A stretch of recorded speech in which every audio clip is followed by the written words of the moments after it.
Hi friends, welcome to Poluru kids. ఇవాళైతే మేము ఆలుగడ్డ కుర్మా మళ్ళీ పూరీ చేసేసుకుంటున్నాము. దానికి మినపప్పు, ఆవాలు, ఆనియన్స్, పచ్చిమిరకాయ వేసేసుకొని కొంచెం వాడనేయాలి. పక్కన అయితే పూరీకి ఆయిల్ అయితే పెట్టేసుకున్నాము. కొంచెం ఆనియన్ ఫ్రై అయ్యాక సాల్ట్ అయితే వేసేసుకోవాలి. సాల్ట్ వేసుకొని కొంచెం ఫ్రై అవ్వనివ్వాలి.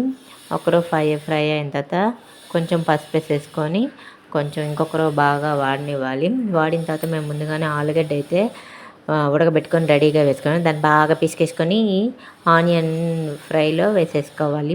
కొంచెం పిట్టులాగా చేసేసుకోవాలి. పిట్టు పూరీలోకి ఏం బాగుంటుంది చెప్పండి. కాకపోతే మా హస్బెండ్ కొంచెం పిట్టు తీయమన్నాడు. సరే అని తీసేసి మేమైతే దాంట్లో కొంచెం వాటర్ యాడ్ చేసేసుకొని కొంచెం శనగపిండి వాటర్లో మిక్స్ చేసేసుకొని ఆలుగడ్డ కూరలో అయితే వేసేసుకున్నాము.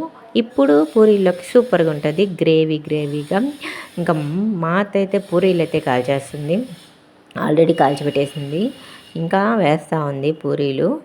అది చూడండి, పూరీలు అయితే అయిపోవచ్చినాయి. మీలో ఎంతమందికి పూరీలు అంటే ఇష్టం? ఆలుగడ్డ కూర పూరీలు. Okay friends, bye.